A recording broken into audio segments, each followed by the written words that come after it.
বিশ্বকবি রবীন্দ্রনাথ ঠাকুরের ছোট গল্প থেকে পাঠ করে শোনাবো। আজ কাবুলিওয়ালা গল্পের দ্বিতীয় পর্ব। দেখিলাম এই দুটি বন্ধুর মধ্যে গুটি কতক বাধা কথা এবং ঠাট্টা প্রচলিত আছে। যথা রহমতকে দেখিবা মাত্র আমার কন্যা হাসিতে হাসিতে জিজ্ঞাসা করিত, কাবুলিওয়ালা, ও কাবুলিওয়ালা, তোমার ঝুলির ভিতর কি? রহমত একটা অনাবশ্যক চন্দ্রবিন্দু যোগ করিয়া হাসিতে হাসিতে উত্তর করিত, হাতি। অর্থাৎ তাহার ঝুলির ভিতর যে একটা হস্তি আছে, এইটাই তাহার পরিহাসের সূক্ষ্ম মর্ম। খুব যে বেশি সূক্ষ্ম তাহা বলা যায় না, তথাপি এই পরিহাসে উভয়েই বেশ একটু কৌতুক অনুভব করিত।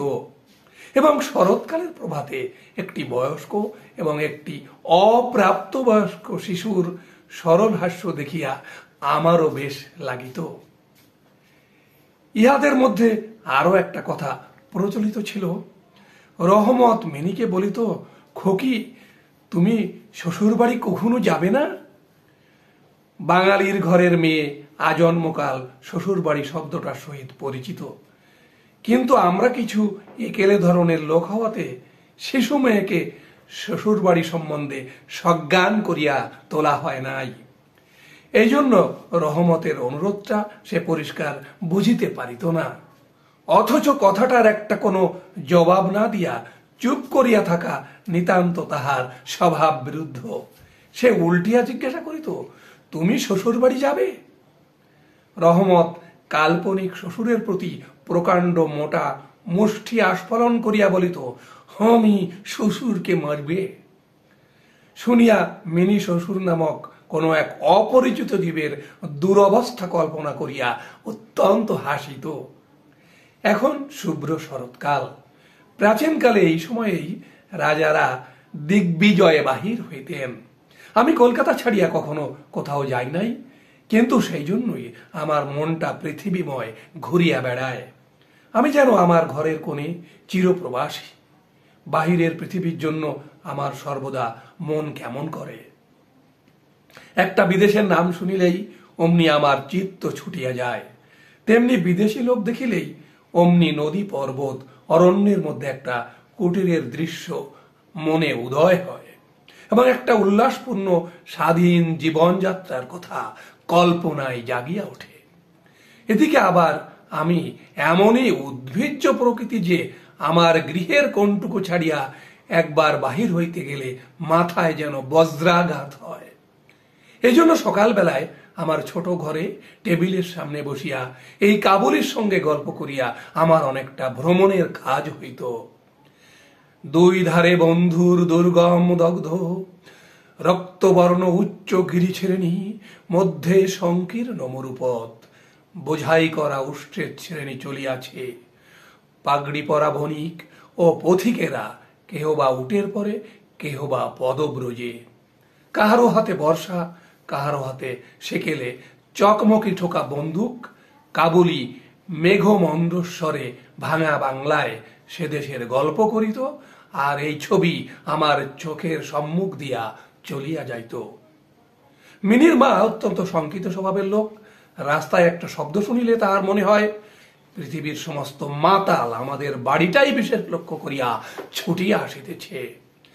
এই পৃথিবীটা যে সর্বত্রই চোর, ডাকাত, মাতাল, সাপ, বাঘ, ম্যালেরিয়া, শুয়াপোকা, আরশোলা এবং গোরার দ্বারা পরিপূর্ণ, এতদিন পৃথিবীতে বাস করিয়াও সে বিভীষিকা তাহার মন হইতে দূর হইয়া যায় নাই। রহমত কাবুলিওয়ালা সম্বন্ধে তিনি সম্পূর্ণ নিঃসংশয় ছিলেন না। তাহার প্রতি বিশেষ দৃষ্টি রাখিবার জন্য তিনি আমাকে বারবার অনুরোধ করিয়াছিলেন। আমি তাহার সন্দেহ হাসিয়া উড়াইয়া দেবার চেষ্টা করিলে তিনি পর্যায়ক্রমে আমাকে গুটি কতক প্রশ্ন করিলেন। কখনো কি কাহারও ছেলে চুরি যায় না?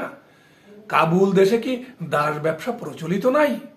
একজন প্রকাণ্ড কাবুলির পক্ষে একটা ছোট ছেলে চুরি করিয়া লইয়া যাওয়া একেবারেই কি অসম্ভব? আমাকে মানিতে হইল ব্যাপারটা যে অসম্ভব তাহা নহে, কিন্তু অবিশ্বাস্য।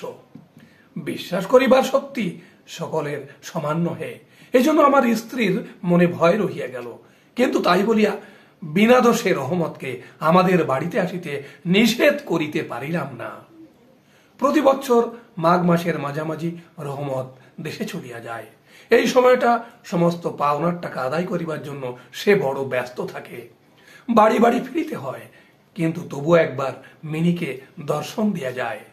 দেখিলে বাস্তবিক মনে হয় উভয়ের মধ্যে যেন একটা ষড়যন্ত্র চলিতেছে। সকালে যেদিন আসিতে পারে না, সেদিন দেখি সন্ধ্যার সময় আসিয়াছে। অন্ধকার ঘরের কোণে সেই ঢিলে ঢালা জামা পায়জামা পরা সেই ঝোলা ঝুলিওয়ালা লম্বা লোকটাকে দেখিলে বাস্তবিক হঠাৎ মনের ভিতরে একটা আশঙ্কা উপস্থিত হয়।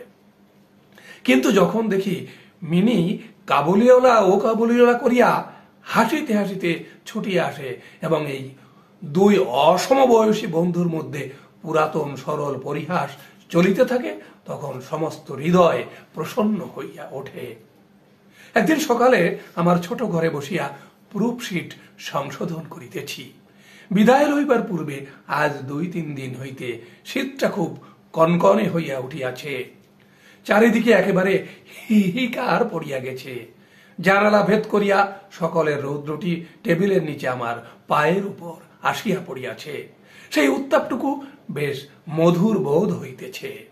বেলা বোধ করি 8টা হইবে।